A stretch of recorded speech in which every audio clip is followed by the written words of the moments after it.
dire un petit mot pour une structure qui n'est pas là, mais qui aurait beaucoup aimé être là. C'est la Fédération de l'art urbain, qui est partenaire de ce projet et donc qui remercie Planète Émergence pour l'organisation de ces rencontres. Et donc la Fédération de l'art urbain, c'est une fédération qui a été créée en 2018, qui regroupe actuellement une centaine d'adhérents qui sont à la fois des artistes, des associations, des collectivités, des structures privées, et dont la mission est d'aider le secteur de l'art urbain à se structurer, tant en aidant du côté des artistes, les aider à vivre de leur art, à se structurer, etc., en leur fournissant des ressources juridiques, etc., et également en conseillant les collectivités et en étant un interlocuteur privilégié pour le ministère de la Culture, qui a également impulsé en fait la création de cette fédération en 2018. Donc la Fédération de l'art urbain, elle a 3 activités. Donc cette activité de mise en réseau, l'activité de pôle de ressources, et puis une activité de promotion de la pluralité des formes artistiques de l'art urbain, qui est un champ beaucoup plus vaste et divers que ce qu'on peut parfois imaginer quand on le connaît mal.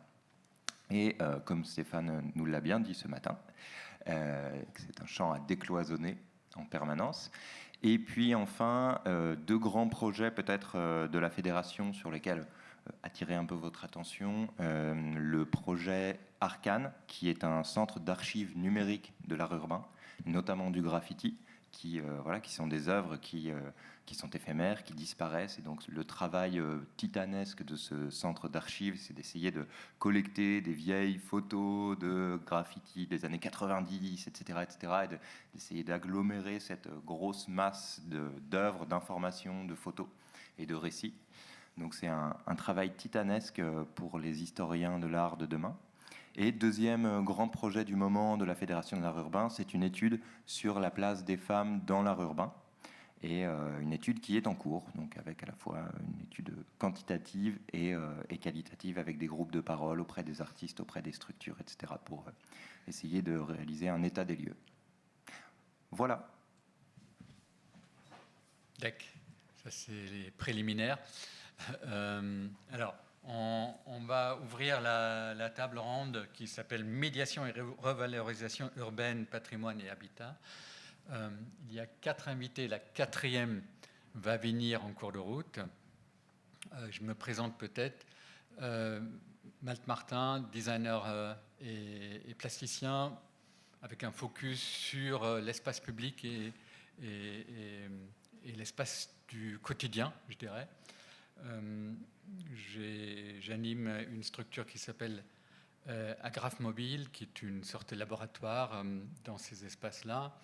Et j'ai cofondé la plateforme Social Design, qui justement est une plateforme qui regroupe tous les concepteurs contextuels, autant architectes, paysagistes, designers sonores, graphiques, d'objets, plasticiens. Et j'enseigne à l'école d'archi de Belleville, scénographie urbaine et les signes dans l'espace. Je vais présenter les 4 intervenants, mais ensuite on va très vite rentrer en matière. Mais comme ça, les présentations sont faites et vous savez à peu près qui vient d'où et d'où il parle. Alors Renaud, justement, qui vient de parler, qui, à part sa fonction de porte-parole de la fédération, est à la fois le directeur et le médiateur d'Hypermur, c'est ça le nom de ta structure, une association d'art urbain qui produit des œuvres dans l'espace public parisien depuis 2013. Hypermur se caractérise par son intérêt particulier pour la concertation, la médiation et pour les enjeux d'inclusion et de représentation dans l'espace public. Je m'arrête là, on va reprendre après. Lucille Fontaine, à la suite, je ne savais pas au départ, à la suite d'un parcours de lettres et de philosophie, tu t'es intéressé à la question des communs. Tu as fait tout un parcours à l'étranger, mais ensuite, tu as exercé en tant que journaliste spécialisé sur les enjeux de transition écologique et sociale dans la culture et les tiers-lieux. elle est aujourd'hui coordinatrice générale du collectif Horizon. Et c'était là pour ce collectif et la pratique de ce collectif qui surtout travaille à Strasbourg. Voilà, et tu vas nous raconter un peu comment vous travaillez dans un quartier spécialement. Je ne sais pas si vous travaillez en dehors de ce quartier. Non ? Pas beaucoup, non. Vous êtes vraiment... Non, mais c'est important aussi parce que c'est vraiment, du coup, un acteur local extrêmement ancré. Julie Demer, qui va venir, une figure là de Marseille, auteure et productrice. Julie approfondit son activité autour des interactions entre art, patrimoine et territoire. La marche est l'un de ses outils privilégiés. Julie s'installe à Marseille en 2003, dirige d'abord la radio culturelle Radio Grenouille et l'atelier de création sonore Euphonia. Et elle co-initie la coopérative Hôtel du Nord, puis la création du Sentier métropolitain GR13 et est membre du bureau des guides. Et elle est ici pour nous raconter quelque chose et de la pratique autour de l'Hôtel du Nord, mais peut-être presque plus sur aussi la question du bureau des guides et des nouveaux enjeux qui se posent à Marseille autour d'un lieu qui s'appelle les Égalades. Voilà. Dernière, last but not least, Patricia Guérin. Patricia Guérin est directrice de la culture de Toit et Joie, post-habitat, c'est-à-dire un bailleur. Et du coup, un bailleur a créé alors un poste encore rare, au-delà de ses fonctions habituelles de s'occuper des ascenseurs et du bâti, etc. Et je suis très curieux de savoir les motivations, mais surtout aussi la pratique d'un bailleur qui mise sur la culture pour faire quoi ? On peut peut-être commencer par là. Ok. Bonjour à toutes et tous. Donc, je suis ravie d'être ici. Merci à l'équipe de Planète Émergence d'organiser tout cela. Et oui, donc un bailleur de logement social qui a une direction de la culture, c'est peu commun en effet. En fin de compte, on est le seul bailleur de logement social à avoir une direction de la culture à part entière. Ça ne veut pas dire que les autres bailleurs ne font pas des actions culturelles, mais disons que chez Toit et Joie Post-Habitat, c'est quelque chose d'ancré, de systématique, avec une direction vraiment dédiée à cela. Donc on est 3 en fin de compte, moi-même, ma collègue Cécilia Girard et une personne en alternance ou en stage. Et on vient, nous, du domaine de la culture. Voilà, on arrive, si vous voulez, à la fois converser facilement avec des artistes, mais aussi avec toutes les personnes en fait, du secteur HLM, des gens qui s'occupent du bâti, de la construction, de la technique, de l'entretien des immeubles. Et donc l'idée, à l'époque, en fait, cette direction de la culture existe depuis 8 ans maintenant. L'idée de la directrice générale de l'époque, c'était en fait d'aller un petit peu au-delà, en fait, de proposer un appartement, un logement, d'aller au-delà du toit et d'aller vers la joie, d'où Toit et Joie. Et donc, c'était en fait de proposer aux habitants que nous logeons, qui sont beaucoup des postiers, parce qu'on fait partie du groupe La Poste, c'est notre principal actionnaire. Aujourd'hui, on n'a pas que des postiers, mais la plupart, quand même, à peu près 20 à 30% de nos habitants sont des postiers. Et donc, en fait, l'idée, c'était de leur apporter donc un peu plus, en fait, que le logement. C'était de leur apporter de la joie, une découverte d'autres cultures, un imaginaire, et puis du bien vivre ensemble avec ces actions culturelles. Donc, depuis 8 ans, on a des résidences artistiques que l'on propose donc à des compagnies. Donc, on va travailler avec des compagnies artistiques qui vont venir directement en pied d'immeuble, travailler avec nos locataires sur des projets au long cours. Les projets ont vraiment une durée longue, de 6 mois à 2 ans.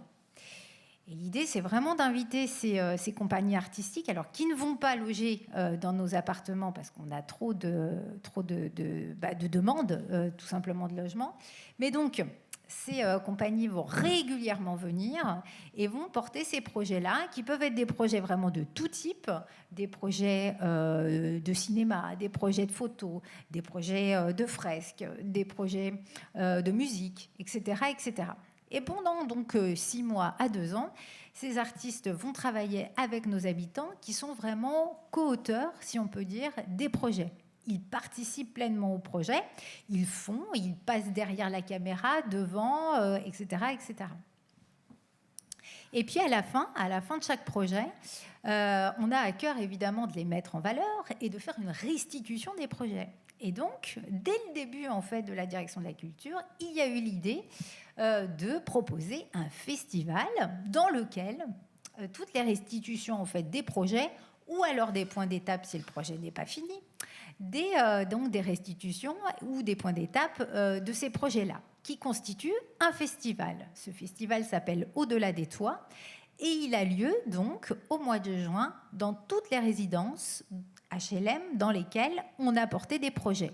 C'est un festival décentralisé d'une certaine manière. Absolument. Donc, en fait, dans toutes les résidences HLM dans lesquelles on a porté des projets, à Ivry-Courcouronnes, à Bagneux, à Bagnolet, à Saint-Denis, etc., etc., on a donc des dates de restitution du festival. Et donc, cette année, par exemple, notre festival aura lieu du 15 mai au 6 juillet. L'année dernière, il avait lieu du 15 mai au 29 juin, etc., etc. On a 25 dates cette année, et l'année dernière, on en avait 22. Et puis, l'année passée, on était parrainé par Jacques Lang. Cette année, on est très content d'avoir un autre parrain, qui est Rachid Ouramdam, qui est le directeur de Chaillot. Voilà. Mais peut-être que je vais m'arrêter là.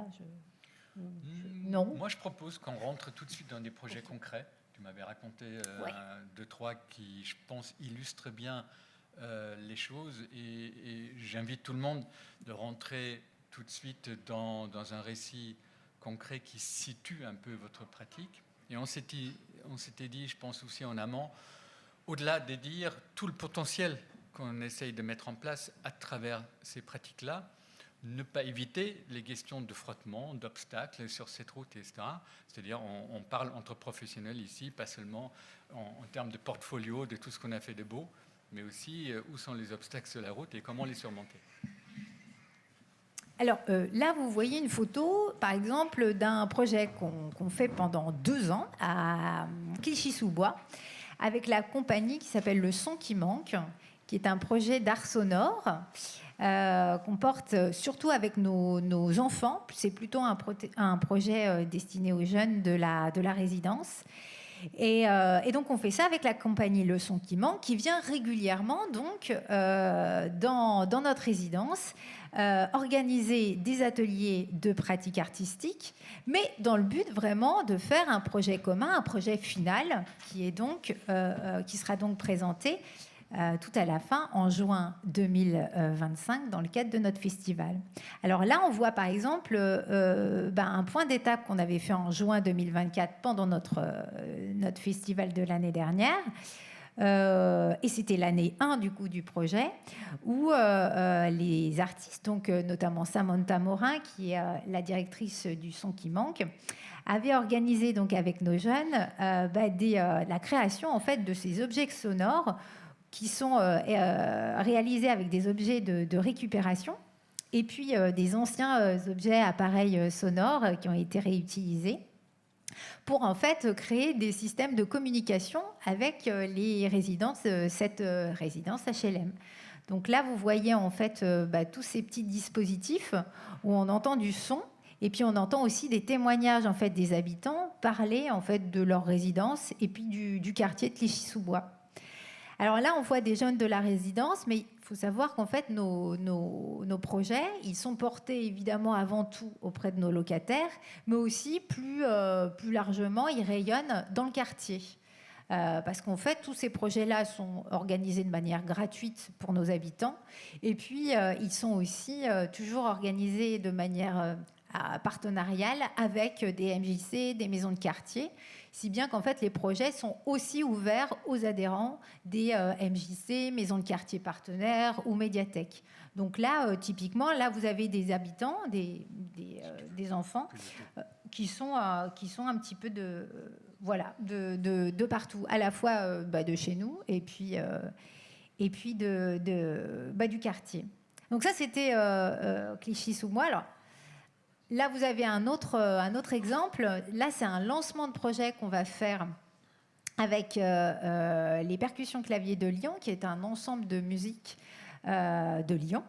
Et là, typiquement, c'est un autre type de projet parce qu'on va lancer ce projet. Donc en juin 2025, ça sera le lancement du projet pour en fait faire du lien avec les locataires qui vont rentrer en fait dans leurs appartements dans un nouvel ensemble en construction qui s'appelle la ZAC des Girondins, donc dans le 7e arrondissement de Lyon. Et donc là, pour faire du lien avec ces nouveaux arrivants, on porte un projet donc culturel avec un lancement de projet donc en juin et puis le projet qui va se dérouler pendant toute l'année 2025 jusqu'au début 2026. Donc en fait ces projets-là servent aussi évidemment à faire du lien pendant en fait quand les habitants habitent déjà sur place, mais aussi en amont dès qu'en fait les habitants posent leurs valises et arrivent concrètement dans les nouveaux appartements. Ça, c'est un projet d'art de fresques urbaines qu'on a réalisé avec l'artiste Opar à Argenteuil. Donc, c'est sur un grand pignon de mur. Ça, c'est notre résidence. Et donc là, c'était un peu... Je voulais en parler parce que c'est un projet qu'on a fait avec donc, l'artiste Opar, mais c'est un appel à projet qu'on a mené main dans la main avec la ville d'Argenteuil. Si bien qu'en fait, l'appel à projet était constitué donc, du coup d'un jury. Enfin, le jury qui a désigné l'artiste lauréat était composé à la fois de gens de la ville et aussi de locataires de chez nous et de spécialistes de l'art urbain. Le budget était partagé entre nous, donc Toi et Joie Post Habitat, et la ville. Donc c'est vraiment quelque chose qui a été fait en commun, et aussi avec les gens du quartier, la maison de quartier d'à côté, le conseil des sages du quartier, etc. Puis les personnages que vous voyez d'ailleurs donc, dans la fresque, ce sont des gens du quartier. Il y a eu un shooting photo fait en pied d'immeuble, et Opar a mené des ateliers de médiation pendant plusieurs mois avant en fait de réaliser sa fresque au mois de septembre. Voilà, puis après ça c'est des images, je voulais simplement vous montrer quelques petites... Mais justement, dans les projets que tu as proposés, le son qui manque c'était à Clichy, non? C'était... À Clichy. Voilà. Tu m'as dit qu'au-delà de l'atelier, autour du son, il y avait des problématiques qui sont présentées dans l'immeuble. Et comment une interaction s'est installée entre les ateliers, une mise en mouvement des habitants et de faire face à des problématiques qui étaient a priori en dehors du cadre culturel. Oui, dans cette résidence, on avait quelques soucis de jet de déchets. Ça arrive parfois dans les résidences où des gens jettent des déchets dans les jardins, etc. Donc, c'était un souci dans cette résidence, en tout cas. Et vous voyez, là, ils sont installés dans le jardin de la résidence. Et donc, dans ce jardin où il y avait les petits avec lesquels on menait les ateliers, il y avait ces déchets, ce qui était vraiment embêtant. Du coup, en fait, les habitants, nous, en tant que bailleurs, on a fait de la sensibilisation au jet de déchets, etc.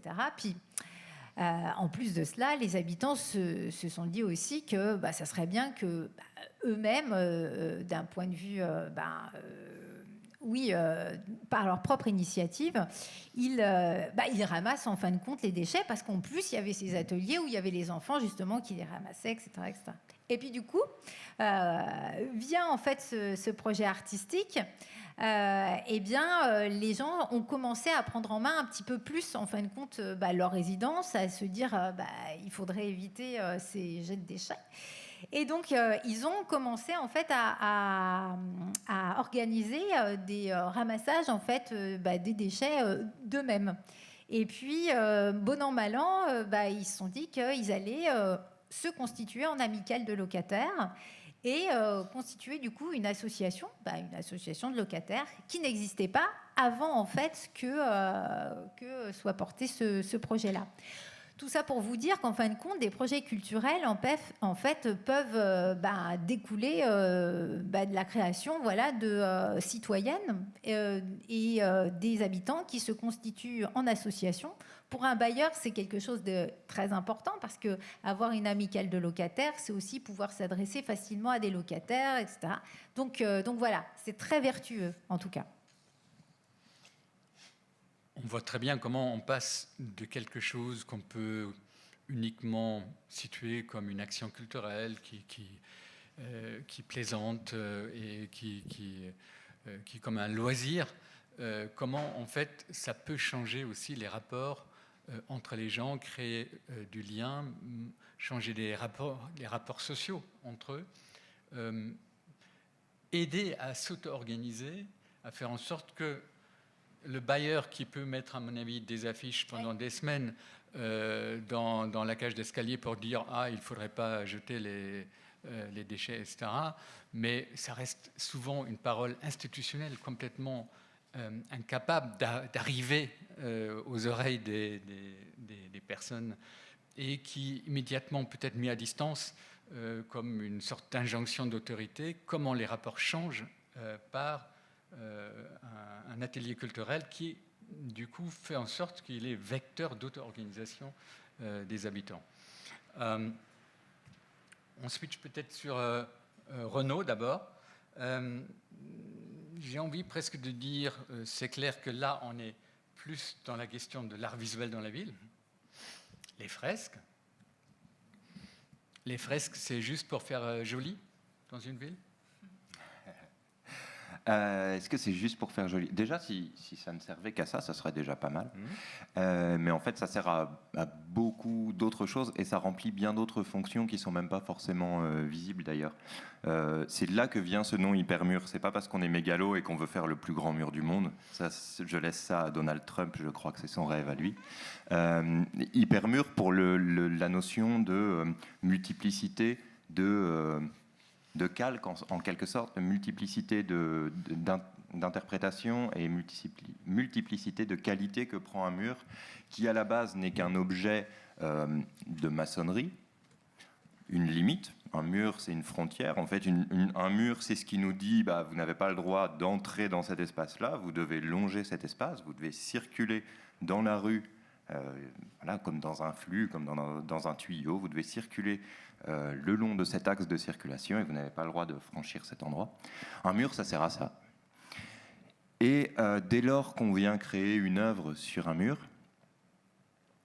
eh bien en fait ce mur devient un milliard d'autres choses. Ce mur devient aussi un élément visuel, un repère visuel, c'est-à-dire pour rentrer chez moi, je vais tout droit et quand j'arrive à cette peinture qui représente un personnage avec une pomme sur la tête, je tourne à gauche, par exemple. C'est un repère géographique. Un mur, ça devient effectivement une œuvre d'art qui devient quelque chose qui a cette fonction d'être joli, pour reprendre ton mot, mais en tant qu'œuvre d'art, a aussi bien d'autres fonctions. Il va, alors selon évidemment les artistes, selon leurs approches, il va ouvrir un certain nombre de réflexions, évoquer des choses, faire ressentir des choses. Et ce faisant, il va marquer une pause dans le flux de circulation. Je disais tout à l'heure, les rues sont faites pour nous faire circuler, les trottoirs sont faits pour nous faire circuler, les murs sont faits pour nous faire circuler. Et d'un coup, le mur, au lieu de l'avoir latéralement à nous pour guider notre circulation, en fait, avec une œuvre d'art, nous invite à s'arrêter, à arrêter le flux, mettre en pause le flux, se tourner, regarder ce qu'on n'est pas censé regarder et ouvrir une sorte de fenêtre sur un monde imaginaire, sur une idée politique, ce que fait, pas seulement les fresques, de toute façon, toute intervention artistique dans l'espace public vient saboter les aspects fonctionnels de l'espace public.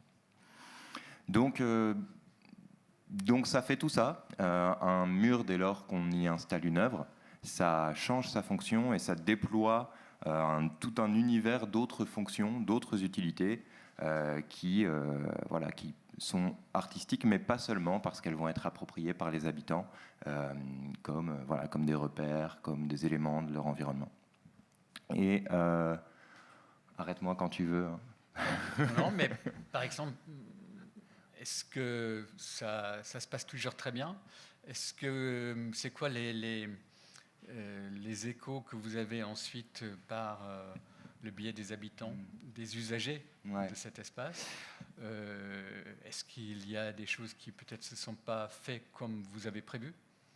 Ouais, c'est ça qui est chouette, c'est que ça ne se passe pas toujours bien. Et que dès lors que c'est dans l'espace public et pas dans un lieu conventionnel, ce qui rebondit sur la discussion de ce matin, d'un coup, ça nécessite un certain nombre de négociations et forcément, ça va créer des frictions. C'est là qu'on se rend compte aussi de pourquoi l'espace public souvent est assez neutre. Effectivement, c'est pour ne déranger personne. Et dès qu'on va faire des choix, même rien que le simple choix d'une couleur, en fait, ça va provoquer des réactions. Ça va provoquer des réactions et du coup poser tout un tas de questions. Et c'est là, je trouve, que notre travail était hyper intéressant. Je veux dire, le fait de produire des œuvres dans l'espace public, c'est que, en fait, ça, à chaque œuvre, à chaque chantier, à chaque projet, on doit à chaque fois se reposer les mêmes questions et avoir les mêmes discussions sans fin, mais sans fin, c'est intéressant quand je dis que c'est sans fin, avec les habitants sur qu'est-ce qui a sa place, qu'est-ce qui a le droit d'être dans l'espace public. Et qu'est-ce qui est intéressant dans l'espace public, qu'est-ce qui est beau, et qu'est-ce qui a du sens, qu'est-ce que ça évoque, etc., etc. Et ça pose tout un tas de questions. Évidemment, par exemple, on aimerait pouvoir faire des œuvres qui seraient radicales, qui seraient peut-être parfois choquantes, pour pouvoir justement offrir une pluralité d'approches et tout ça. Mais on n'est pas dans un musée. Et donc, l'endroit, le mur sur lequel on va produire une œuvre, c'est aussi le mur qui est par la fenêtre de la cuisine de la dame qui habite en face.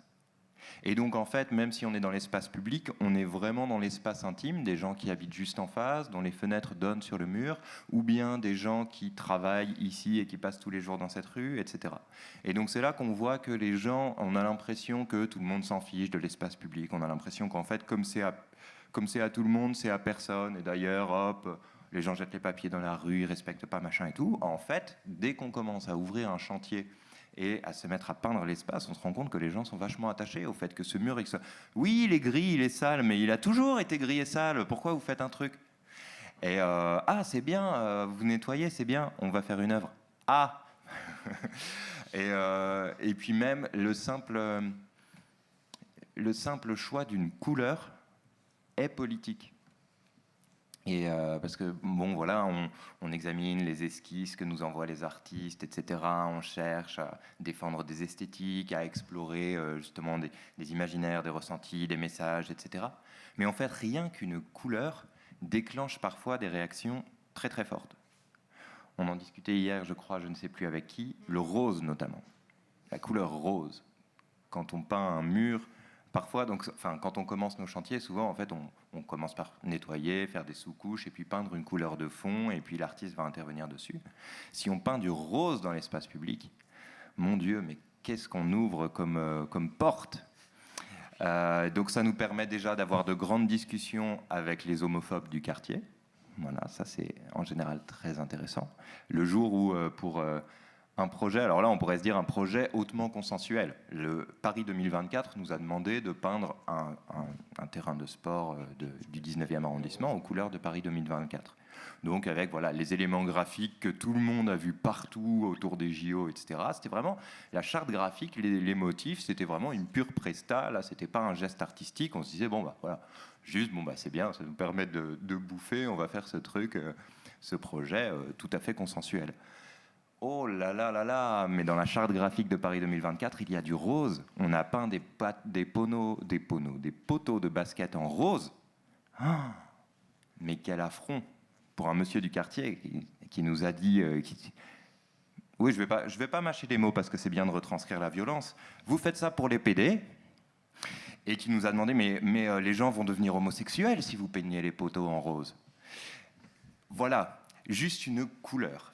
Et donc c'est dire, parfois on me demande, vous pensez vraiment que ce que vous faites, ça produit quelque chose, que ça a un impact sur les gens, est-ce que c'est pas juste de la décoration, etc.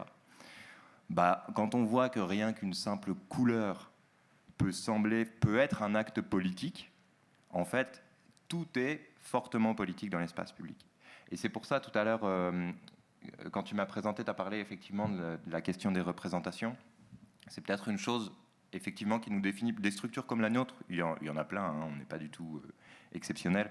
Peut-être qu'une de nos particularités, depuis la création de notre association, c'est effectivement une sensibilité particulière sur notre responsabilité en matière de représentation, puisque du coup, on place des images dans l'espace public, on place des représentations dans l'espace public. Normalement, les représentations qu'on a dans l'espace public, enfin les images qu'on a dans l'espace public, c'est la publicité. Et on sait quel genre de représentation transmet la publicité. Ce qu'elle nous dit de ce que doit être le corps d'une femme, ce qu'elle nous dit de ce que doit être le corps d'un homme aussi d'ailleurs, ce qu'elle nous dit de à quoi doit ressembler une famille, etc., etc. Les autres images qu'il y a dans l'espace public, c'est la signalétique, qui nous dit ce qu'on doit faire, ce qu'on est censé faire, ce qu'on est autorisé à faire. Et donc la troisième voie qui s'exprime dans l'espace public en matière d'image, en fait, c'est les acteurs comme nous. Et puis, il y en a une quatrième, que je respecte grandement, qui sont tous les artistes qui interviennent de manière illégale. Mais nous, du coup, on a une responsabilité, étant donné qu'on va produire des images, on produit forcément des représentations, même à travers l'abstraction, d'une certaine manière. Et du coup, à ce titre, il faut qu'on soit très attentif à ça et très sensible à ça, en fait, quelle représentation on va produire, quelles normes est-ce qu'on va produire dès lors qu'on va produire une œuvre dans l'espace public. Super. On va passer justement de cette manière d'intervenir dans la ville, qui est à l'échelle de la ville et d'une manière assez spectaculaire, à une échelle infra. Qui m'intéressait justement dans nos discussions en amont, comment on intervient dans un quartier, peut-être même pas seulement comme souvent après coup, mais comment on intervient dans la fabrication de la ville, en interrogeant des usages et en impliquant très très fortement les usagers de la ville. Et c'est là où ça m'intéresse, l'expérience d'Horizon dans le quartier de Haute-Pierre. Ouais. Est-ce que je pourrais reprendre la main du coup sur l'ordinateur, parce que j'aimerais beaucoup que vous puissiez voir à quoi ça ressemble physiquement, géographiquement. Non, ouais, je vous fais visiter. Vous allez voir, c'est hyper chouette.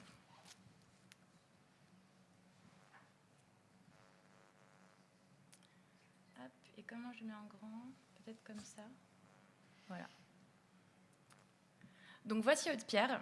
C'est un quartier qui a été pensé dans les années 60 par Pierre Vivien et qui a été construit entre les années 60 et 80 à peu près. Et du coup, ce qui est particulier, c'est que ça fonctionne par mailles. Il devait y en avoir 11 au départ. Et avec la crise pétrolière et du coup le manque d'argent, il n'y en avait finalement que 8 qui sont disposés donc en forme de nid d'abeilles. Et toutes les mailles sont tournées vers l'intérieur.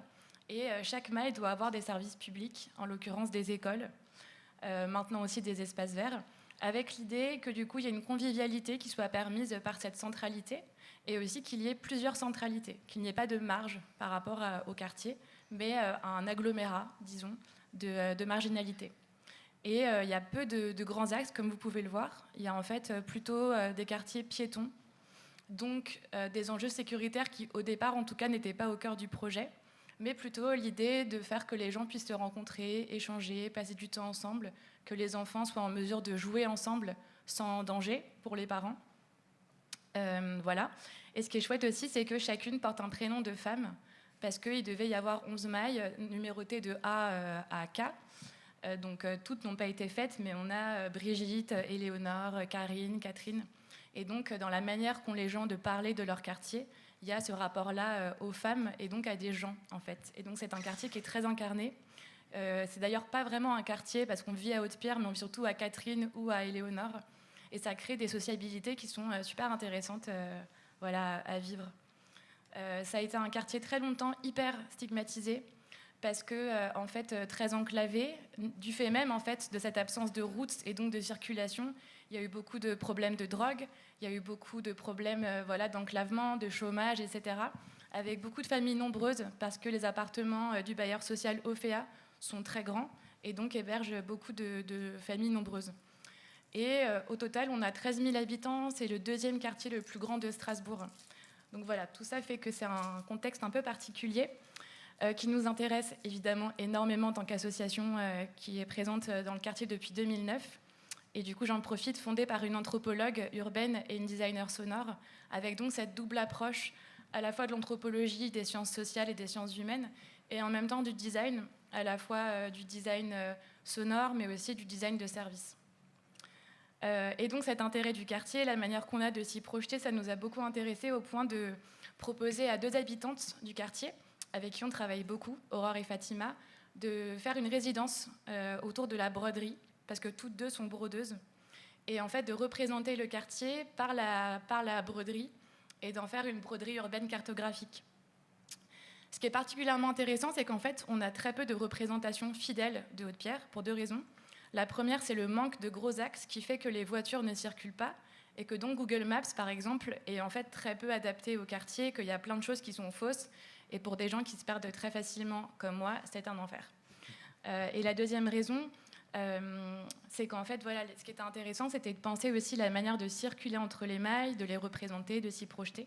Et donc, on leur a proposé de faire cette résidence. Ce qui était hyper compliqué, en fait, et ça, c'est un des vrais enjeux pour nous, c'est qu'on essaie de placer les habitants et habitantes au cœur de nos projets, mais pour des questions de financement, c'est pas toujours évident. Parce que, par exemple, nous, on est financé pour ces résidences par la DRAC, et la DRAC finance des projets qui sont tenus par des artistes, avec une définition hyper précise de ce qu'est un artiste, à savoir quelqu'un qui a un diplôme d'art. Et Aurore et Fatima n'ont pas de diplôme d'art, et donc c'était en fait hyper compliqué. Donc il a fallu qu'on monte des projets en rusant un peu, en prétendant que nous étions les artistes dans le collectif qui allions en fait faire l'art, etc., alors que non. Et c'est toujours un enjeu pour nous parce qu'on apprécie beaucoup cette manière de placer les habitants et habitantes au cœur des projets, mais il est toujours question de ruser pour arriver à trouver une place qui nous convienne et qui mette les habitants au centre. Je vous présente Marie-Claire. Marie-Claire, c'est une habitante d'une des mailles qui est proche de notre tiers-lieu. Parce que du coup, on a commencé par avoir un appartement en fait, dans Haute-Pierre qui nous est donné, prêté par notre bailleur social Ophéa. Et on a aussi depuis peu un tiers-lieu, depuis 2021, dans lequel on propose des ateliers de culture, on a une cuisine, on a une ressourcerie numérique solidaire, on a un studio de musique, voilà. Et tous ces espaces-là sont aussi des manières de penser la transversalité entre les projets et puis de donner toute la place aux habitants pour faire les projets qu'ils et elles souhaitent y faire. Et Marie-Claire, ça fait partie des projets qu'on appelle des jardins en pied d'immeuble. Sauf que Marie-Claire, elle a un peu décidé toute seule qu'elle allait faire son jardin. Donc là, vous êtes littéralement sur le parking du HLM, en fait. Au départ, il y avait quelques petites fleurs et en fait, au fur et à mesure, il y a eu des jardins assez foisonnants qui ne sont pas toujours hyper pratiques parce qu'il y a de l'eau, donc des moustiques. Il y a des plantes, donc on ne voit pas grand-chose par la fenêtre. Mais elle a décidé de s'approprier cet espace. Et nous, c'est une notion qui nous intéresse beaucoup, l'appropriation, la réappropriation des espaces. Et du coup, comment on accompagne Marie-Claire à faire ce qu'elle veut dans ses jardins. Et donc, on est un peu l'intermédiaire entre le bailleur social qui n'est pas toujours forcément très content, les habitants qui ne le sont pas toujours non plus, Marie-Claire qui fait un peu ce qu'elle veut, et voilà, on essaye d'être là un peu en soutien, et puis d'arriver aussi à faire un rôle de médiation, pour revenir sur ce mot, qui permette à chacun de trouver sa place dans ses projets. Voilà à quoi ça ressemble d'un peu plus loin. Donc c'est un super chouette projet, mais voilà, c'est pas toujours facile dans le dialogue, parce que il faut toujours avoir cette place-là. Ce qu'on essaye de rendre la plus lointaine possible pour laisser toute la place aux gens de dialoguer justement, mais on a parfois ce rôle de médiateur de conflit parce qu'il y en a et qu'il se joue dans ces jardins aussi une sorte de réplique de ce qui peut se jouer dans les immeubles entre les voisins et voisines, et du coup c'est hyper intéressant d'avoir cet espace de reconfiguration des rapports humains qu'on accompagne aussi par l'idée de création et d'art. Ça, c'est un projet de résidence. Donc en fait, à l'époque, là on est en 2019, j'étais pas encore là parce que je suis arrivée il y a 6 mois, Mais en 2019, du coup, on était encore dans un principe d'appel à projet pour les résidences, avec plusieurs phases. La phase d'appel à projet, la phase de sélection par un jury de professionnels, puis la phase de sélection par les habitants et habitantes. Et là, l'idée, c'était de considérer le patrimoine, et là je reviens aussi sur la notion, donc le patrimoine luminaire du quartier comme du patrimoine. Et donc de se dire qu'en fait, les lampadaires, c'est du patrimoine. Et de la même manière qu'un immeuble, vétuste soit-il, c'est un patrimoine aussi. Et donc on a travaillé avec une compagnie qui s'appelle Placement Libre, qui est au départ un couple, scénographe et circassien. Et donc d'accompagner les lampadaires par des installations éphémères très low-tech, et de proposer aussi aux enfants de raconter des histoires autour de ces lampadaires pour que ça se redéploie ensemble de manière collective. Ça, c'est une autre résidence qui a eu lieu en 2023 avec une designer scénographe, avec une cuisinière et avec une designer graphique. Et donc, on a d'abord construit ce petit chapiteau, mettons, cette petite roulotte qui se balade dans le quartier. Et l'idée, c'était que chacun et chacune participe à la création de recettes autour des beignets et qu'on ait à chaque fois un moment de convivialité avec un petit café, avec les beignets. Et ça, c'est tout à fait ce qu'on propose comme approche de l'art, c'est-à-dire considérer aussi que la cuisine, c'est de la culture, c'est de l'art. Qu'en fait, la question de la culture, c'est une question de processus plutôt que de résultat. Et donc, que ces formes de happening de l'espace public, c'est hyper intéressant pour penser la création. Et à la fin, du coup, il y avait une kitchen litho. Et le principe, c'était donc de faire du design graphique avec le gras des beignets et donc d'avoir des représentations aussi, des traces de ce qu'on a pu faire ensemble dans le quartier. Et puis, je crois que c'est mon dernier projet que je voulais vous présenter. En fait, on accompagne des bailleurs sociaux, alors à Haute-Pierre, mais pas que, en fait, même si on tente vraiment de s'ancrer dans le quartier, pour faire ce qu'on appelle des projets d'AMU, assistance à maîtrise d'usage, et donc pas d'ouvrage. C'est une notion assez politique, en fait, qui permet de rappeler la centralité des habitants dans les projets de leur quartier, et donc de les mettre au sens des processus de décision, de participation, pour que ce soit eux et elles qui décident de ce qu'on va mettre en fait en place dans le quartier. Et donc là, on travaille sur 3 axes qui sont la question de l'art, la question de la végétalisation et de l'aménagement urbain du mobilier. Et donc en fait, on va chez tout le monde, on toque à la porte de tout le monde et on leur demande ce qu'ils ont envie de faire dans leur quartier. Et là, on va du coup travailler sur la question de la mémoire dans les jardins, parce qu'en fait, la question de l'art en soi, c'était pas forcément le truc qui intéressait le plus les gens. Mais donc on va penser la mémoire via la question du végétal, et on va planter des bananeraies parce que ça rappelle des souvenirs à des personnes qui viennent pas forcément de France à l'origine, et voir comment on peut créer du coup une sorte de jardin de fertilité autour d'une mémoire commune. Voilà. Super. Je trouve très intéressant déjà comment Horizon est né, c'est-à-dire entre quelqu'un qui vient des sciences sociales et quelqu'un qui vient de la création sonore. Et je pense que ça caractérise pas mal les démarches qu'on représente là. Tu as parlé aussi justement de cette problématique du côté institutionnel, de faire admettre ces démarches atypiques. Quand on est effectivement dans la recherche des subventionnements, on se tourne à la DRAC, et la DRAC veut surtout pas entendre parler de trop de social, etc., parce que ça entacherait le geste de création. D'autres vont donner que sur un but social extrêmement précis, mais la question de la démarche artistique ne les intéresse pas, etc. Et je trouve que ça nous met parfois dans des situations assez schizophrènes quand on cherche les financements, d'écrire pour une tutelle d'une manière complètement autrement que pour l'autre, etc. Là où justement tout notre travail, c'est d'unifier ces différentes approches. Julie, qui je t'ai déjà présenté quand tu n'étais pas encore là, pour moi, est justement aussi typiquement ces démarches qui sont à côté de ces filières traditionnelles, institutionnelles.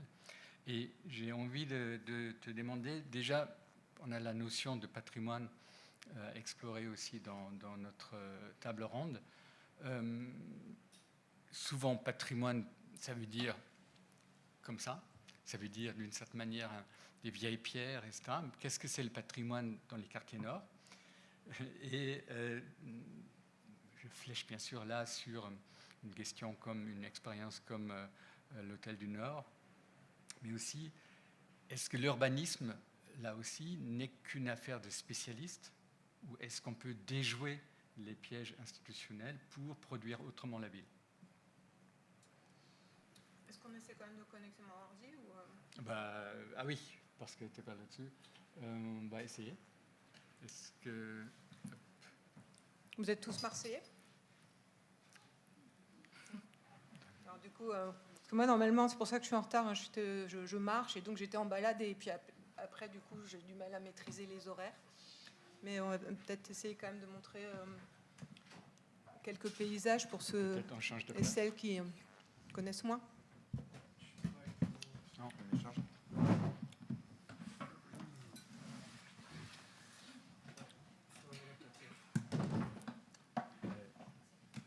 t'en as pas? Et est-ce que tu peux peut-être envoyer... Si je prends la clé, c'est une clé ça? Oui, bien sûr. J'en ai peut-être moins. Un adaptateur? Ouais. Je suis désolée. Je ne sais pas si tu peux déjà commencer peut-être à planter le décor sans les images, mais...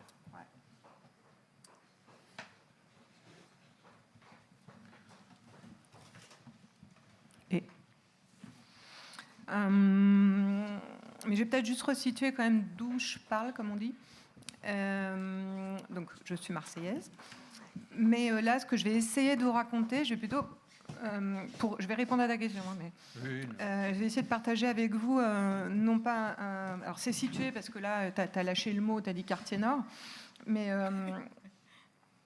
c'est moins situé que les histoires qui ont été racontées, car effectivement, justement, c'est une sémantique, un territoire, donc quand on dit quartier nord, je pense que autant que vous êtes, vous n'avez pas forcément les mêmes images qui arrivent dans la tête. Et donc, c'est plus pour essayer de partager avec vous une pratique qui est celle de la marche, comme justement une possibilité par moment d'aller explorer, éventuellement modifier.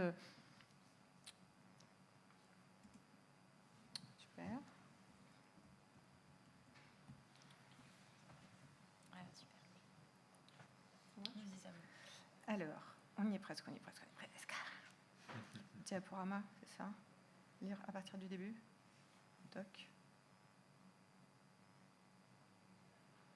Là, je dis autoriser. Là, c'est bon, on peut voir. Regarde. Ouais. Tu peux faire l'intégrer. Là, c'est bon. Ok, super. Donc oui, c'était juste pour dire que ce que je vais vous raconter, c'est en même temps quelque chose, une pratique à laquelle je suis arrivée moi en tant qu'habitante, habitante de ces quartiers-là.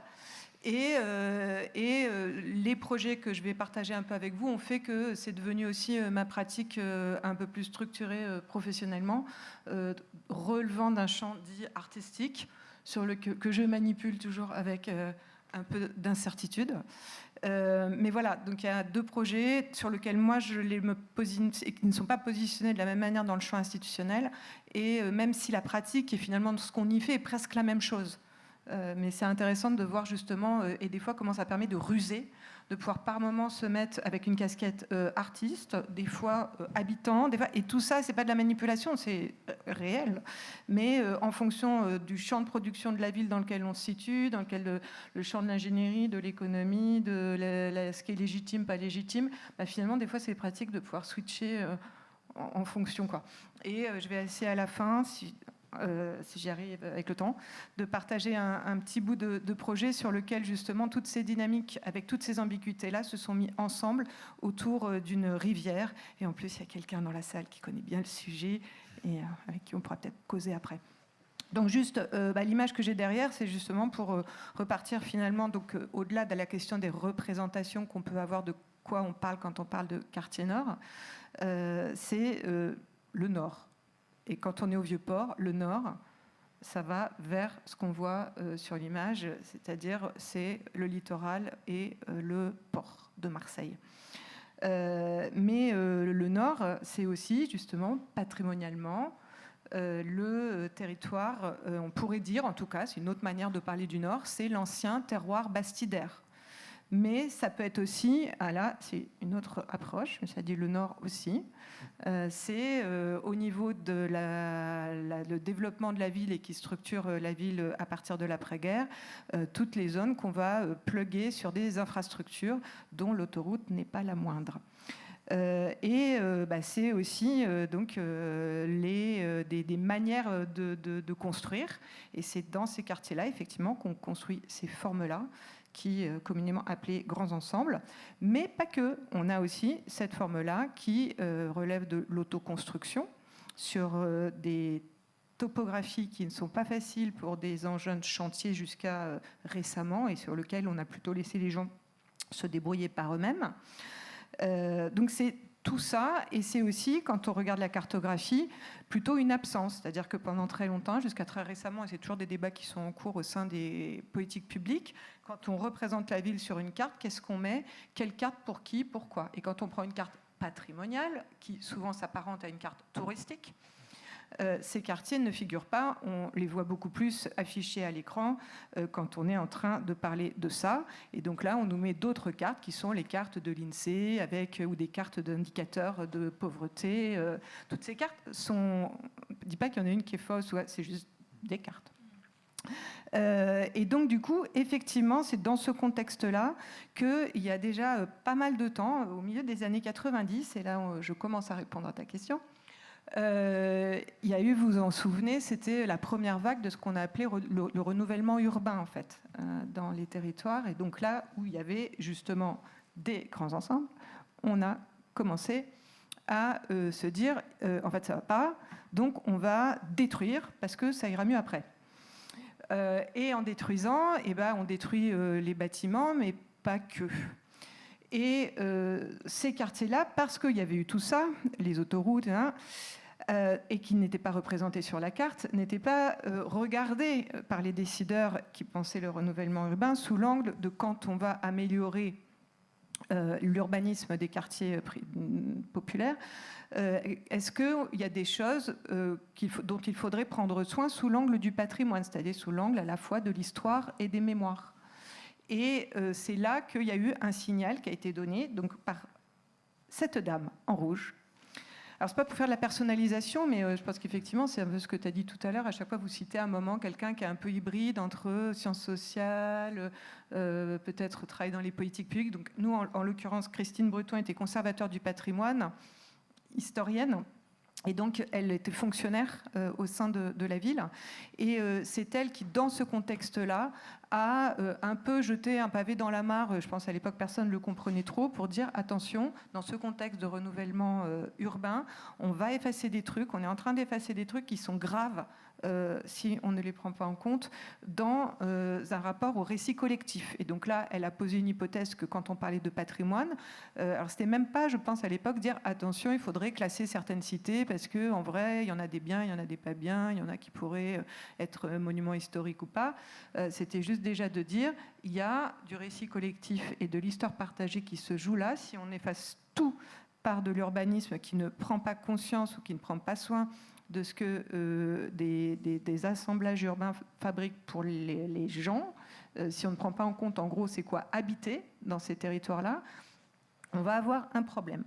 Et elle se met en marche, entre guillemets. À l'époque, elle monte une sorte de mission expérimentale avec le Conseil de l'Europe, ce qui est différent de la Commission européenne. Le Conseil de l'Europe, c'est une instance qui est issue, dont les plus grandes des prérogatives sont sur des questions de démocratie, en fait, et notamment dans les contextes où il y a eu des guerres, par exemple en Bosnie, des questions patrimoniales, mais qui sont plutôt sous l'angle de la reconstruction, comment on reconstruit, en fait, une fois que des choses ont été détruites dans des conflits, des fois de voisinage. Et de là, elle propose de commencer à regarder ces territoires-là, ces quartiers, sous l'angle du patrimoine, mais dans des territoires où les critères habituels du patrimoine, donc les fameuses cartes, en fait, sont blanches. Il n'y a pas, effectivement, de monuments classés à l'époque. Il y a très peu. En plus, les inventaires, à l'époque, ça existe moins. Enfin, bon.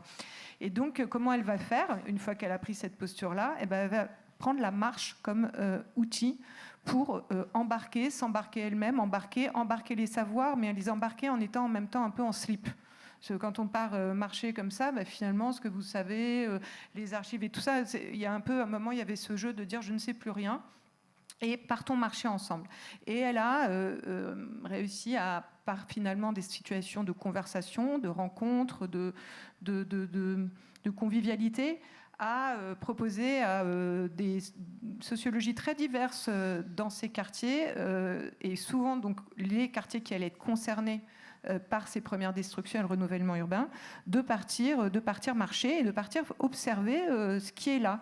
Et ce qui est là, souvent, c'est pas des grosses choses, c'est pas spectaculaire, c'est plein de petits détails, et ces petits détails, ces petits fragments, ces petits assemblages ont permis progressivement de recomposer à la fois des mémoires, mais aussi des savoirs. Donc là, c'est des petits dessins que je vous passe au fur et à mesure. C'est des sortes d'assemblages pour montrer que tout ça, c'est souvent des agencements et des assemblages qui sont basés sur des choses assez ténues, des conversations, des mémoires, des souvenirs et des fragments, puisque rien n'a été...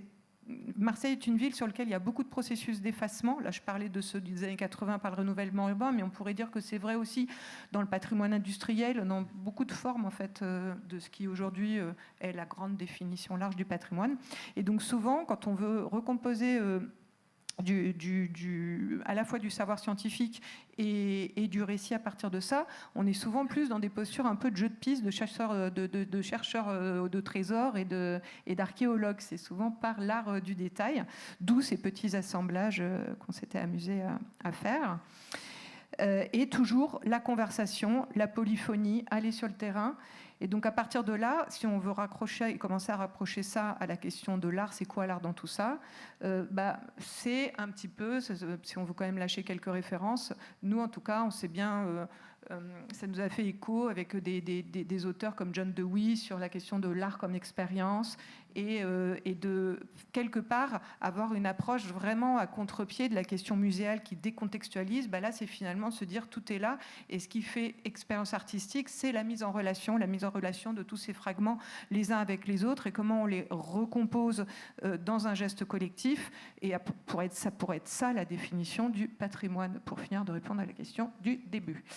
Donc, on a essayé de le théoriser sous la terminologie balade patrimoniale, et en faisant, donc là, je vous invite, si ces choses-là vous intéressent, à aller consulter. Il y a beaucoup de choses sur Internet, sur la Convention de Faro, qui pour nous a été toujours avec le Conseil de l'Europe un cadre. Donc aujourd'hui, on va dire que la Convention de Faro, c'est une sorte d'équivalent des droits culturels, parce qu'il y a eu plusieurs processus qui se sont, dans les mêmes années, tenus un peu en même temps dans différents cercles de recherche et d'activistes qui étaient pas exactement les mêmes, mais au bout du compte, ça arrive à peu près à la même chose.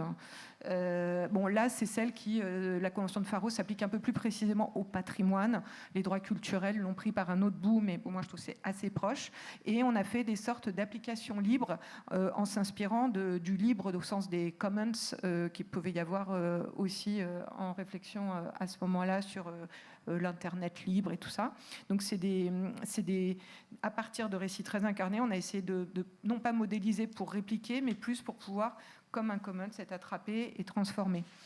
Donc là, à partir de là, la balade est devenue un outil à la fois de rencontre, de voisinage, d'apprentissage, et progressivement, avec l'hypothèse, est-ce que ça nous aidait à prendre place ? Prendre place, pour certains, c'est prendre place quelque part dans l'histoire. Plus collectivement, indépendamment même des sociologies, c'est prendre place dans la processus de décision de la ville. Et puis, il y a eu ce prendre place qui arrivait progressivement et plus tardivement sur la question écologie et les transformations des relations entre humains et non-humains. Donc, le habiter est devenu aussi la question de l'habitabilité. Ce projet-là, du coup, il a généré en 2013, en fait, ça a été le moment où ces choses-là qui s'étaient travaillées donc avec cette conservateur de patrimoine de manière assez très invisible au départ, de manière de plus en plus structurée, mais par son mandat quand même qu'elle avait de fonctionnaire, a pu devenir propriété collective au travers une sorte de hacking de la capitale européenne de la culture, où on a réussi à prendre cette situation pour poser la question justement du récit territorial et de comment à un moment, dans des territoires qui sont représentés toujours sous l'angle de ce qu'on a vu avant ou éventuellement du hip-hop, dans une capitale européenne, pouvaient être saisis comme des endroits d'hospitalité et où on laissait aux principaux concernés la capacité de définir et de fabriquer et d'honorer l'hospitalité dont ils souhaitaient être les dépositaires. Ça a généré du coup une préfiguration, dont vous voyez là un petit élément, qui était progressivement faire émerger une offre d'hospitalité qui concrètement était fabriquée principalement par des accueils chez l'habitant, des balades et des productions artistiques ou agricoles ou artisanales. Tout ça a donc du coup été fort mis, on s'est beaucoup amusé à le mettre en scène dans le contexte de la capitale européenne de la culture, avec des pas de côté qui donnaient des choses assez surprenantes comme celle-ci. Et ça a généré, donc, je disais, propriété collective, ça veut dire une SIC, une coopérative d'habitants, donc, qui existe toujours aujourd'hui. Je ne vais pas avoir le temps de complètement vous raconter ce que c'est devenu, mais je passe juste et très rapidement au deuxième projet qui est voisin, cousin, et qui s'est créé en même temps et qui a ramené la deuxième casquette que je prends, mais qui permet de, des fois, jouer sur des postures entre coopérative habitante et geste artistique qui peut aussi se structurer et être plus légitime parfois avec les institutions, c'est le GR 2013. Le GR 2013, vous l'avez derrière, c'est un sentier de grande randonnée qui quelque part vient du même, tout ce que je vous ai raconté avant est valable, mais porté par des pratiques donc habitantes aussi, parce qu'ils sont habitants les artistes, ils ne sont pas que des artistes, mais artistes. Alors là, nous, le cousinage patrimonial qu'on y voit, c'est plutôt les excursionnistes marseillais. Là, vous avez une vieille image où cette sorte de marche urbaine pour donner sens et connaissance à son territoire a été finalement portée dès le 19e siècle à Marseille par ces bourgeois érudits. Et donc là, on a derrière les artistes marcheurs. Bon, c'était un peu un néologisme, hein, aucun se pensait comme ça avant, mais il a fallu qu'on brande un peu le truc. Et à partir de là, une association, le Bureau des guides du GR du 13, est née un peu comme une école buissonnière pour charpenter ces pratiques-là en les posant dans des capacités de conversation avec les institutions un peu plus fortes et avec du coup des pratiques artistiques permettant d'amener des mises en forme à ces récits, ces mémoires qui se recomposaient par l'exploration citoyenne. Et donc juste pour finir, quelques images d'un endroit où tout ça a pu converger et arriver à des...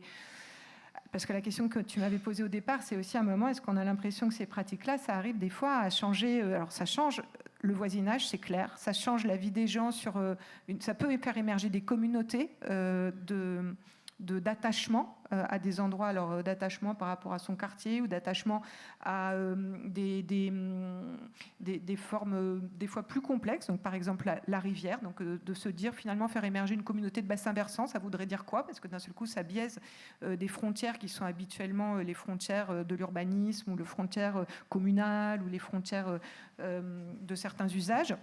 Mais est-ce que ça va au-delà et ça peut impacter la fabrication de la ville? C'était la question que tu m'avais un peu posée l'autre jour.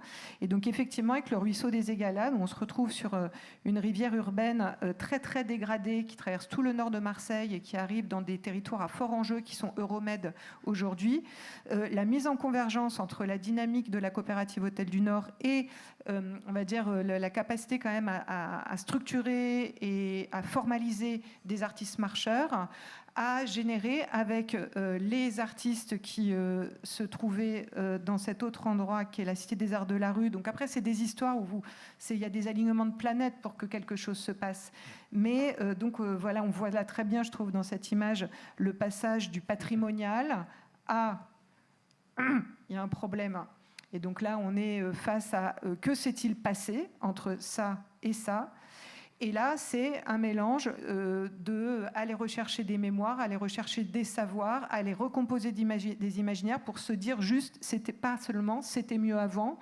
Et là, se dire, affronter ça et en fabriquer quelque chose. Et fabriquer quelque chose, c'est par exemple là un chantier d'insertion dont Raphaël, ici présent, a été le responsable et qui a, dans une complicité avec les artistes, utiliser justement l'art, là aussi, pour formaliser, et par exemple là, par des œuvres qui sont des œuvres narratives, qui recomposent en fait une sorte de remise en relation avec ce ruisseau qui était complètement busé, oublié, qui quelque part pouvait être aussi la métaphore de ce qui se passe pour les humains de ces territoires-là. Donc là, voilà, je vais très très vite, parce que et tout ça, là, a généré une capacité. Donc si on parle de mise en capacité, ça va aussi avec comment on s'organise. Donc est-ce que ça génère des capacités d'organisation? On voit que dans Hôtel du Nord, ça a généré quand même une coopérative citoyenne. Le GR 2013 a généré une sorte de MJC de plein air. Ce ruisseau a fait émerger une communauté via un collectif très hybride dans sa composition, le collectif des Gamards, qui aujourd'hui, effectivement, au-delà de fabrique du concernement citoyen, de l'éducation populaire, on va dire, va permettre de décliner des outils qui sont des outils pour des scolaires, mais à partir vraiment d'une posture habitante.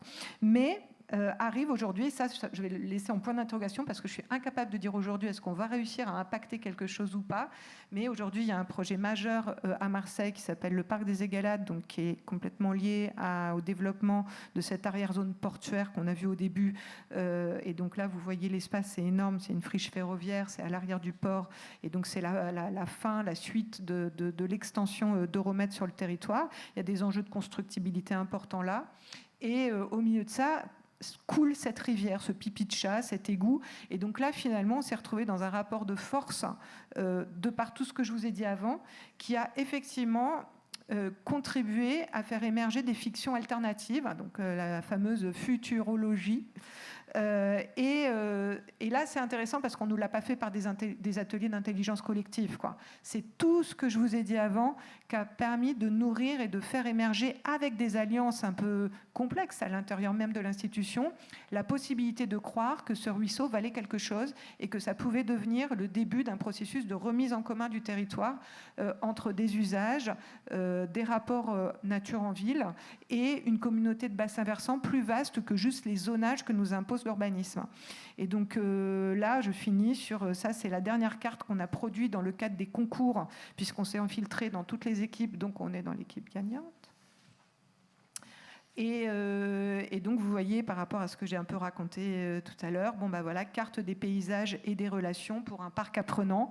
C'est la fiction qu'on essaye de porter au sein de l'appareillage institutionnel à partir de toutes les postures que j'ai essayé très rapidement de raconter. Et je ne sais pas si c'est très clair, mais peut-être, on verra, peut-être. En tout cas, très très riche. Et tu as jeté presque dans la bataille des formules qui valent pour tout le monde. Je pense on partage cette notion de l'art comme expérience, comme un vecteur de mise en relation. J'ai envie d'ajouter peut-être la notion aussi d'une manière d'essayer de travailler en maître ignorant. Je ne sais pas si vous connaissez la référence de Rancière, où c'est le maître qui doit enseigner après la Révolution française le français à des Flamands qui, eux, ne connaissaient pas le français. Lui, il ne connaissait pas le flamand. Il doit inventer une méthode où, en fait, il apprend par les élèves le flamand et ensuite en capacité d'apprendre le français et du coup d'inverser parfois ces rôles de sachants et de ceux à qui on donnerait les savoirs. Je pense que ça aussi, c'est peut-être quelque chose qu'on recherche ensemble, cette notion de hacking, d'une certaine manière. Parfois, hacking justement des carcans institutionnels où on doit trouver le chemin pour faire quelque chose malgré les obstacles. J'ai envie peut-être juste de demander à chacun, chacune de vous de réagir sur ce qui s'est développé, peut-être ajouter quelque chose que vous n'avez pas pu dire pour très vite switcher sur la salle et avoir peut-être un peu plus de temps que tout à l'heure pour échanger. Est-ce que vous voulez rajouter quelque chose à votre défense ou est-ce qu'on switch tout de suite ? Vas-y. Moi, je voulais peut-être juste parler, parce que effectivement, on a beaucoup parlé d'actions, de projets avec les habitants, participatifs, etc. Mais il y a les projets, nous, qu'on porte beaucoup au sujet de la mémoire du bâti. La mémoire de ces résidences HLM qui, pour beaucoup, ont été construites dans les années 60 et qui, maintenant, avec les nouvelles normes environnementales, doivent parfois être détruites ou reconstruites au même endroit ou parfois être réhabilitées, etc. etc. Et la direction de la culture là, de Toit et Joie, justement, elle intervient beaucoup dans ces cas-là, justement, pour accompagner évidemment les locataires dans ces travaux, dans ces moments difficiles, justement, parfois quand il y a carrément démolition en fait, de leur immeuble et puis une reconstruction après. Et on fait de plus en plus ainsi des projets de mémoire. Alors, je voulais vous en parler. Bon, on ne va pas remettre les images, mais je vais vous le faire passer. Ça, c'est par exemple un des projets qu'on a fait à l'Aïe des Roses. C'était la première résidence, en fin de compte, de Toit et Joie, construite en 1957, et qui abrite encore le doyen de Toit et Joie, qui s'appelle Monsieur Dupuis, 97 ans. Et on a porté donc ce projet pendant 1 an avec une association qui s'appelle la ZEP, la Zone d'Expression Prioritaire, qui a été fondée par Édouard Zambeau, vous savez, ce journaliste qui a pendant longtemps animé sur France Inter une émission qui s'appelait Périphérie. Et donc, ils ont animé des ateliers d'écriture, voilà, super, avec nos habitants, donc qui ont écrit, si je puis dire, à 4 mains, nos habitants eux-mêmes, et puis à l'aide des journalistes. Donc, ils ont créé leurs propres textes, leurs souvenirs de la résidence, du quartier, etc., etc. Et donc, ils ont vraiment signé leurs textes, c'est eux qui signent. Et on a accompagné le projet, en fait, avec un photographe.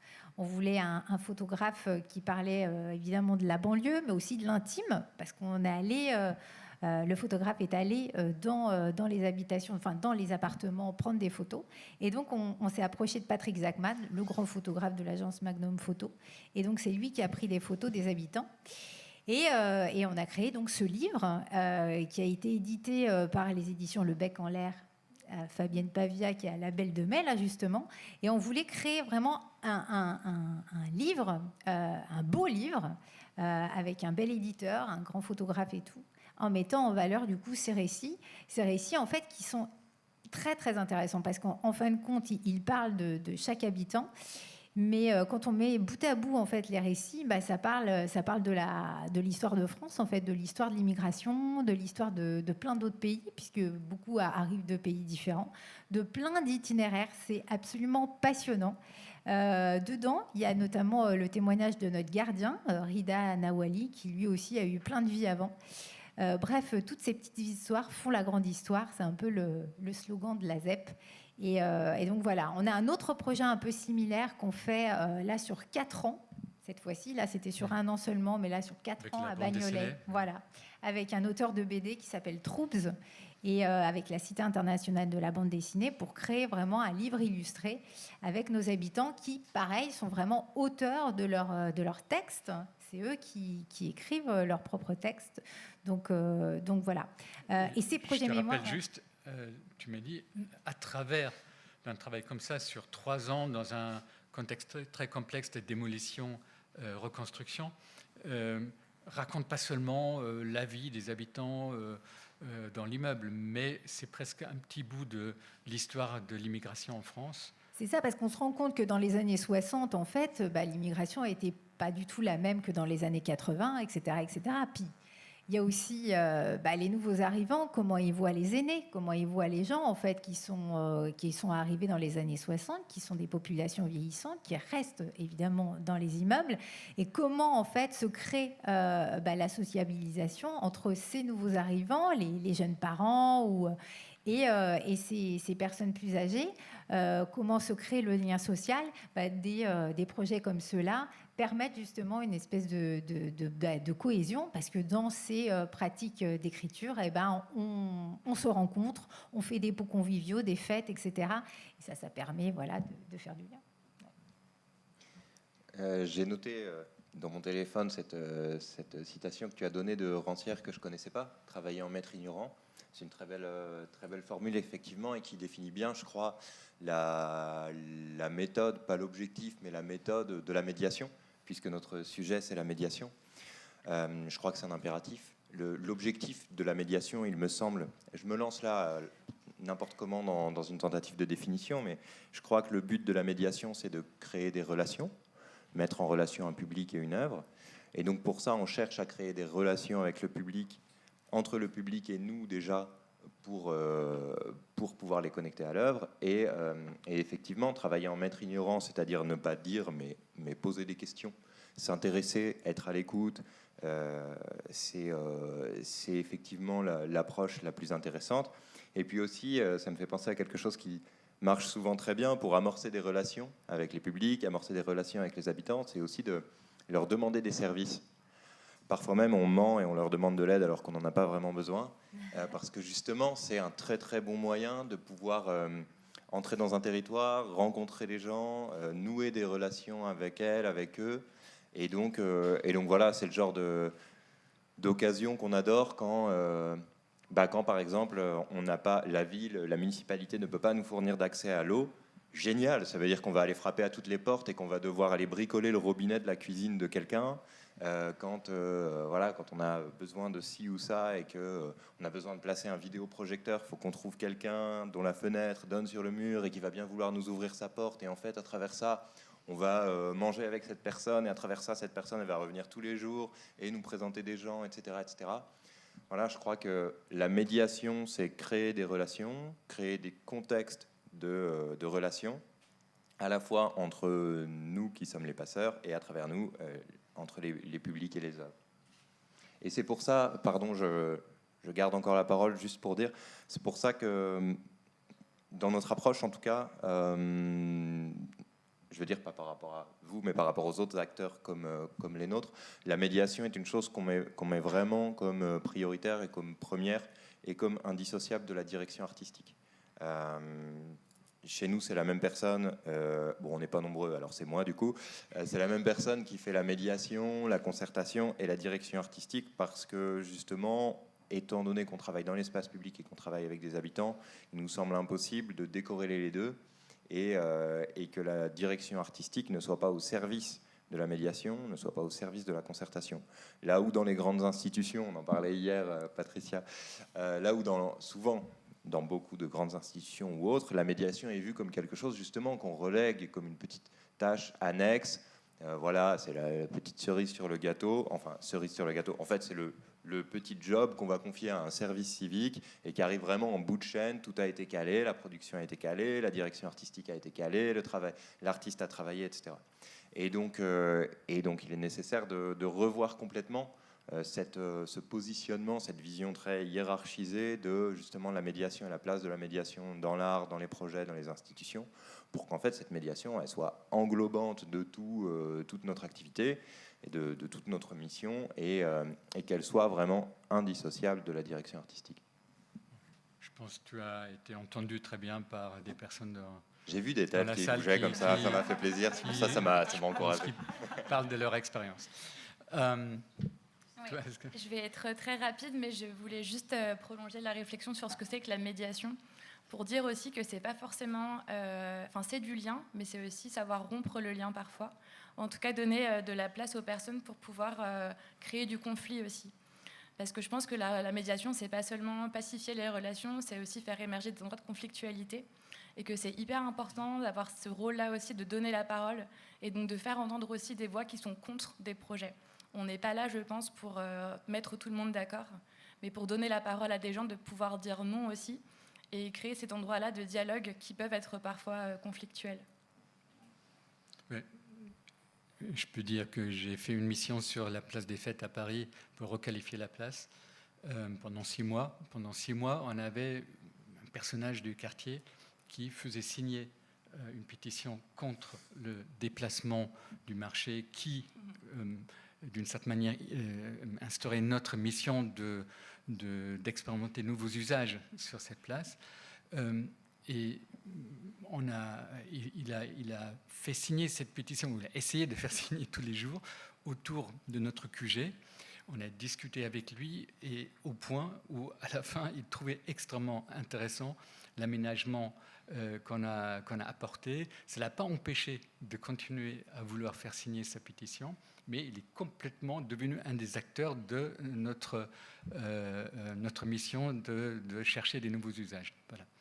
Comme quoi les paradoxes comme ça peuvent très bien vivre, et il y a la contradiction, et ça n'empêche pas le projet d'avancer. Juste si on s'amuse à faire des petits retours méthodologiques, moi j'ai l'impression, juste en ricochant sur aussi des mots que vous avez dit, qu'il y a vraiment quelque chose qui a à voir avec le processus. Un des trucs qui fait que la médiation, souvent, elle est reléguée sur le strapontin, c'est parce qu'on fige aussi à un moment les temps de production, il y a la création, il y a le lien, puis à la fin, il y a quelqu'un qui vient faire la couture, là.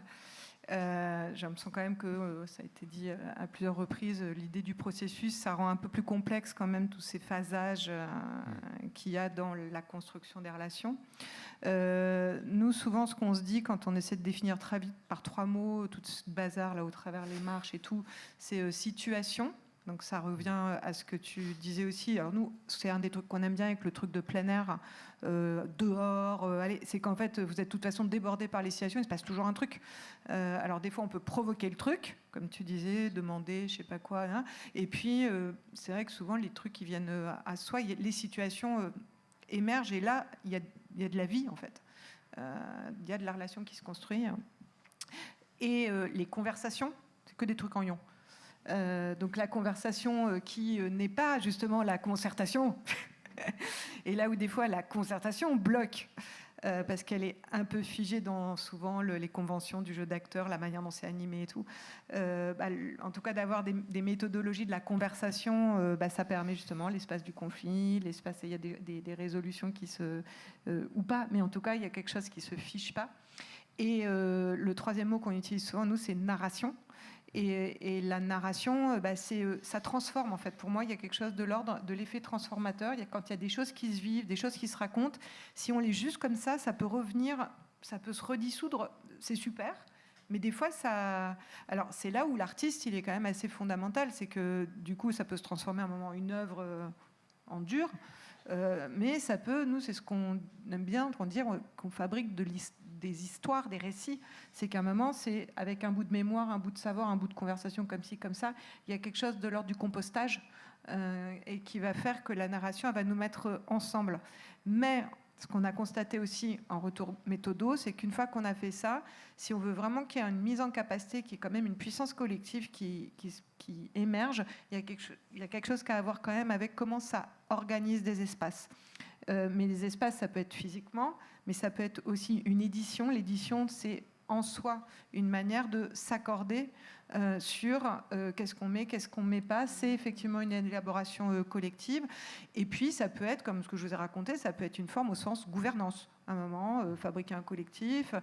Par moment, ça peut s'incarner vraiment dans un espace qui va émerger dans un centre social qui va devenir... Enfin, ça peut prendre... Pour moi, quand je dis espace, c'est vraiment... ça peut être ça peut être web.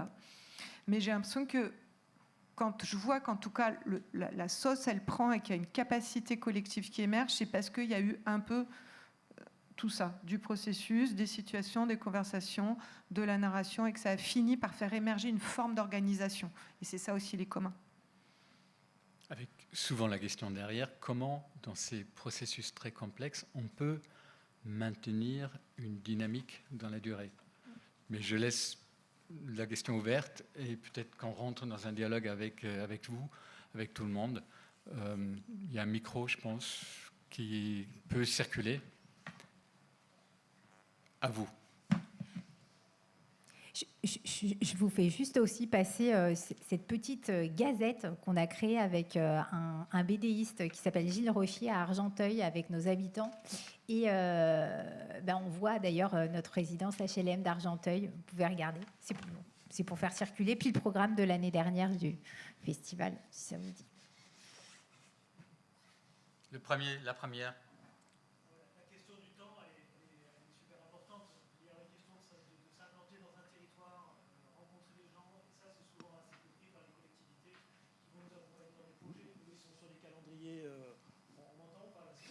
Ouais, mais Pour enregistrer, tu sais. Oui, donc je disais la question du temps qui devient une question primordiale, de ne pas avoir de turnover parmi nos interlocuteurs et nous-mêmes, opérateurs, pouvoir rencontrer les gens. Et ça, c'est une notion qu'il faut apprendre à appréhender. Et c'est extrêmement compliqué de durer, d'avoir du projet, d'avoir de la continuité. Le projet de Julie, en l'occurrence, c'est depuis 2003, c'est ça, si je me trompe? Là, c'est que des échelles hyper longues. Hyper longues de temps. Ouais. Et donc, on se rend compte que ça, c'est quelque chose, d'abord, il faut l'apprendre à des gens qui vont appréhender les projets et de savoir s'abandonner au temps. Et je pense que c'est une notion qui est importante.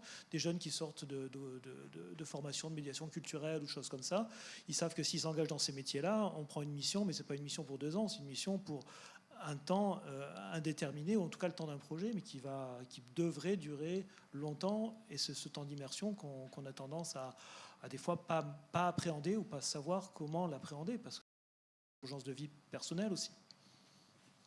Tout à fait.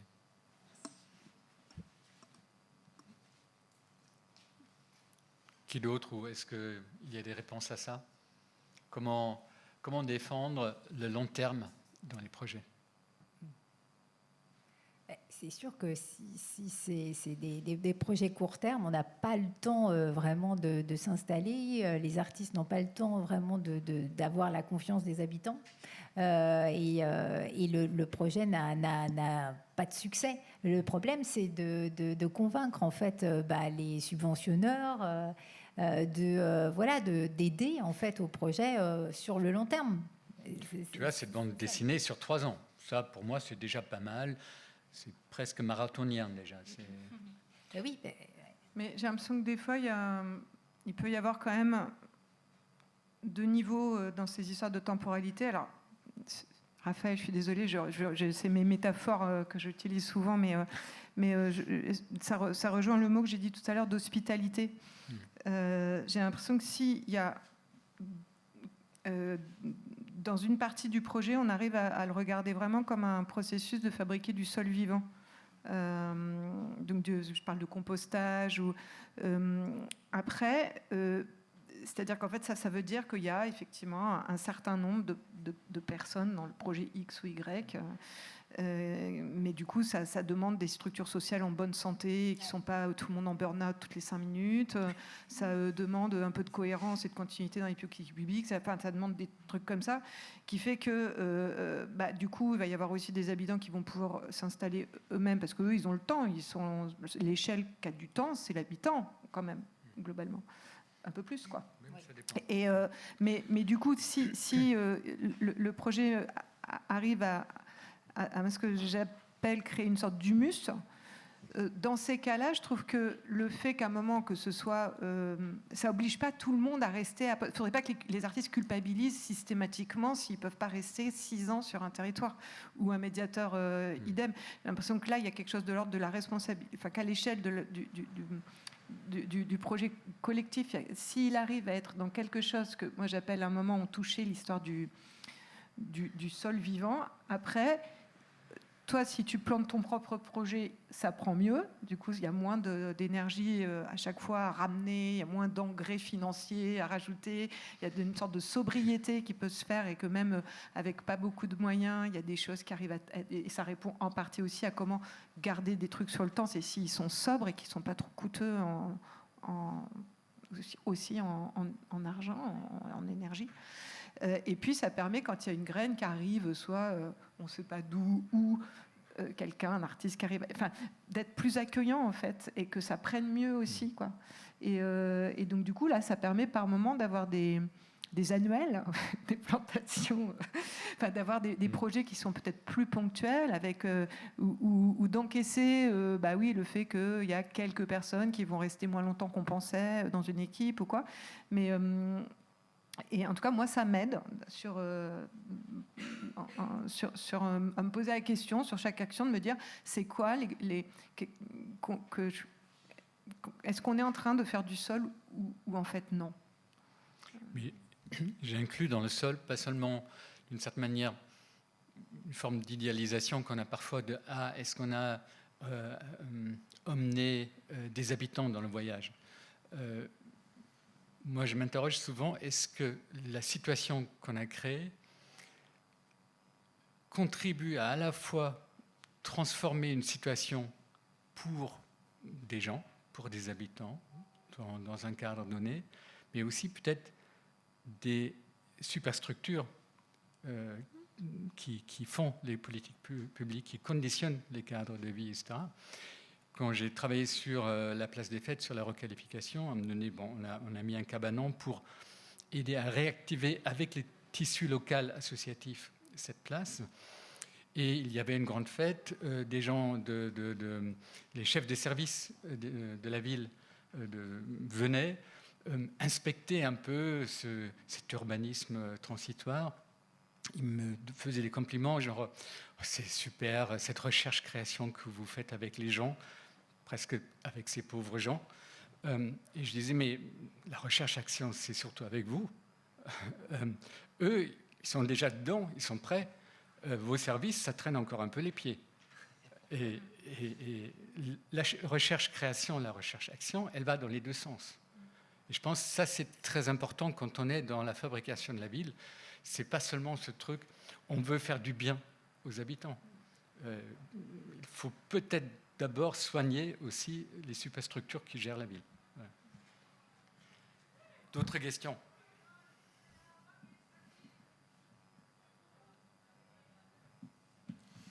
Je suis sûr, vous pouvez oser tout. Oui, on a encore 7 minutes.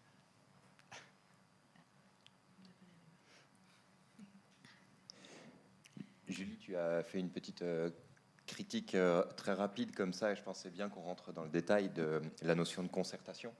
Ah oui. La notion de concertation, effectivement, qui est souvent une espèce de mise en scène et assez peu satisfaisante. Et du coup, c'est moi qui pose la question, parce que ça m'intéresse beaucoup. La concertation, c'est toujours quelque chose de très imparfait, et quelque chose qui, je crois, doit être repensé, recalibré à chaque projet, dans chaque contexte, et qui est un peu plus complexe que... c'est très compliqué.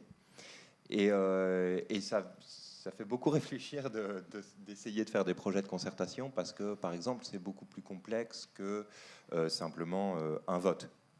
Parce qu'en fait, un vote aussi, la démocratie, c'est aussi quelque chose de très imparfait. Un vote, en soi, c'est aussi imparfait. Et le fait que ce soit la majorité qui l'emporte, c'est pas toujours non plus le plus pertinent. Et donc, ce sujet de la concertation, là, on parle de médiation, mais la notion de concertation aussi est un sujet très complexe et qui... justement, je ne sais pas pourquoi je réponds. C'est à toi que je pose la question. Alors, vas-y, pourquoi c'est nul, la concertation ? Ah non, je n'ai pas dit que c'était nul. J'ai dit que la conversation permettait... alors, tu peux essayer de faire de la concertation. Non, moi, en concertation, si je voulais mettre un idéal, mais bon, peut-être non, mais je me dis, il faudrait qu'on arrive à faire des... On a vu avec la Convention citoyenne que quand on met les moyens, le temps... qu'on ait suffisamment, qu'on trouve des bons formats et tout pour que les gens ils aient le temps, hein, de rentrer dans les sujets, dans la complexité. En fait, il y a cette fameuse intelligence collective là, c'est pas que avec des post-it. En fait, pour sortir le problème de la concertation, c'est que comme elle est réglementaire, elle est quand même très encadrée par. Et elle est, en tout cas, après, je pense que en vrai, si on faisait une cartographie de comment ça se passe et qu'on rend, il y a plein de manières et qu'aujourd'hui il y a plein de gens qui cherchent avec énormément de sincérité et qu'ils y arrivent. Après, à Marseille, on n'est pas les champions. La relation pouvoir public est toujours compliquée.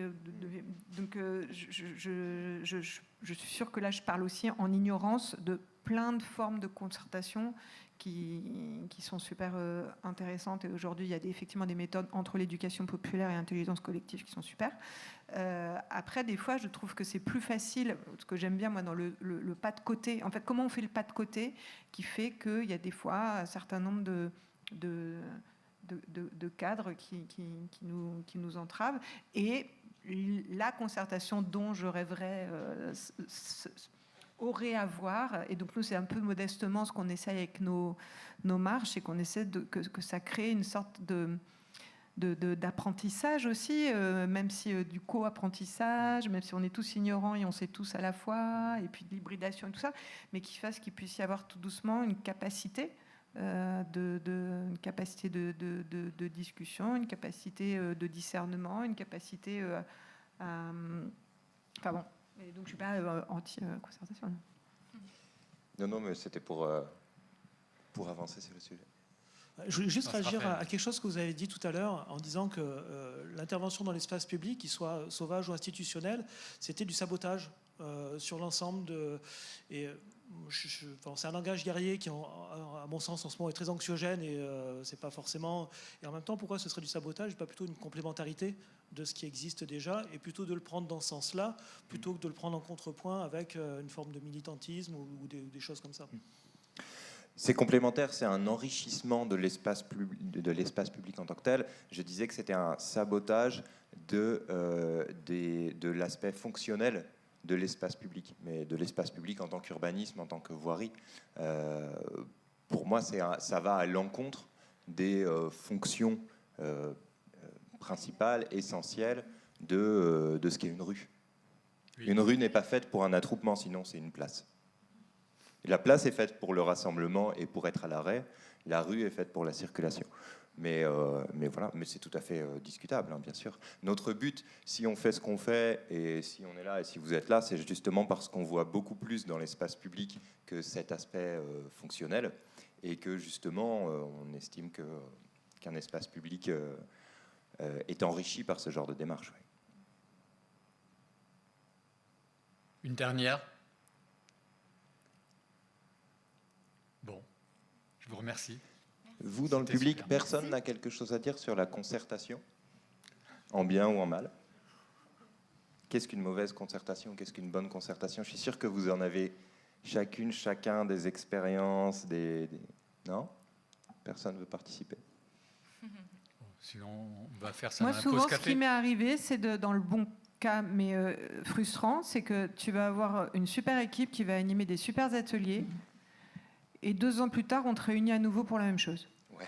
Ça, en fait, c'est super, mais c'est là où je parlais de la transformation tout à l'heure. Ça peut être super, mais si derrière, il n'y a pas la possibilité pour ces acteurs de fabriquer de la cohérence, et là, on en revient aussi à ton sujet des infrastructures, on peut faire tous les efforts. Et moi, ça m'est arrivé vraiment... il y a plein de fois où j'ai vraiment pris plaisir à des temps de concertation sur des sujets X ou Y, où tu joues le jeu, tu donnes tout, où tu donnes tes connaissances de terrain, où les gens se... Et après, et là, c'est dur, quoi. Ouais. Et des fois, dans mon quartier, les anciens, ils arrivent maintenant à chaque moment de concertation sur le même sujet. Ils amènent dans des sacs tati les dossiers. Ils les remettent face à ces pauvres personnes de bureau d'études qui peuvent être très chouettes par ailleurs, mais qui déboulent. Et là, ils voient... Ouais. Mais tout à l'heure, Lucille, c'est toi qui disais que ce qui nous intéressait, enfin que pour toi, ce qui faisait culture, c'était justement le processus plutôt que le résultat. Cette notion processus-résultat, dans la concertation, on voit qu'elle est un petit peu inversée du point de vue des pouvoirs publics, c'est-à-dire que en fait, ce qui intéresse, c'est le processus pour son effet pacificateur, apaisant. Ça va permettre de faire un bon accueil au projet, donc on va demander l'avis des gens. Mais ensuite, par contre, effectivement, le résultat, il n'est pas jeté à la poubelle, mais en fait, il est très peu considéré et il n'y a pas de continuité suite au résultat. C'est en fait, on veut la performance de la concertation, le processus de la concertation. Et c'est là qu'effectivement, la critique de la concertation, c'est souvent ce côté un peu mise en scène, un spectacle pacificateur, quoi. Pardon. Bon, du coup, il y a une dernière. Stéphane. À un moment, ce que je trouve intéressant dans le rapport à l'éphémère dans l'espace public, et notamment des principes et des actions où à un moment il n'y a pas...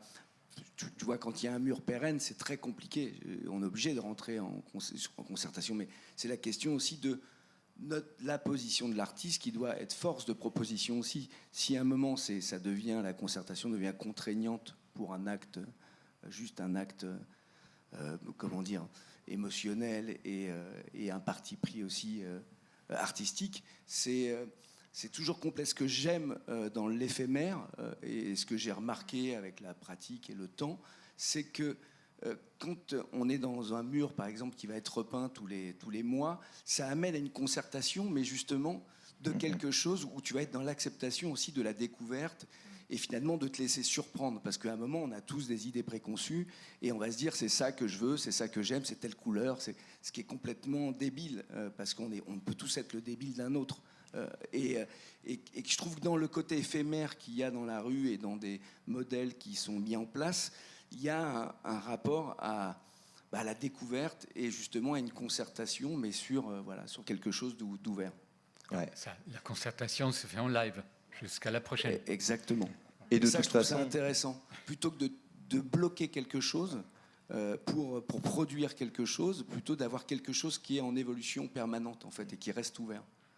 mais je crois que c'est important de garder vraiment les deux choses dans la ville, à la fois des démarches effectivement où on associe les habitants sur des projets plus long terme, etc. Et où du coup on va mettre l'art et les artistes au service d'une démarche un peu démocratique, un peu citoyenne, concertée. Mais c'est très très important que ça ne remplace pas tout le reste et de garder des espaces où les artistes ont carte blanche pour pouvoir surprendre, pour pouvoir déranger. Et ça c'est hyper important. Et effectivement, les projets éphémères permettent ça, parce que leur éphémérité fait que tout le monde les accepte plus facilement. On sait que ça va disparaître, donc au pire, ça ne me plaît pas tout de suite, c'est pas grave, je regarde ailleurs. Et il y a un deuxième cadre dans lequel on a des acteurs que personnellement j'admire, parce que nous, on n'a pas du tout cette possibilité, cette liberté. C'est les festivals qui arrivent justement dans le temps à gagner, même sur des créations pérennes, à gagner la confiance de tout un territoire, embarquer toute une ville avec eux. Et peut-être d'ailleurs c'est ce que Planète Émergence parvient à faire aussi sur le territoire marseillais, et qui du coup en obtenant cette confiance réussissent à sortir des œuvres qui sont pas du tout concertées et qui vont avoir justement la capacité d'explorer des esthétiques, des questions, etc. Et c'est très très important de protéger les deux, et que l'implication des publics, la participation, la concertation qui sont très bien démocratiquement et tout, ne remplacent pas tout le reste. On est dans l'urgence de prendre la pause café. Je vous remercie tous. S'il y en a qui sont intéressés par le ruisseau des Égalades, j'ai aussi amené une petite gazette qui est faite collectivement aussi. On dépose quelques-unes. S'il y en a qui sont intéressés par les autocollants, j'ai des autocollants hyper mûrs.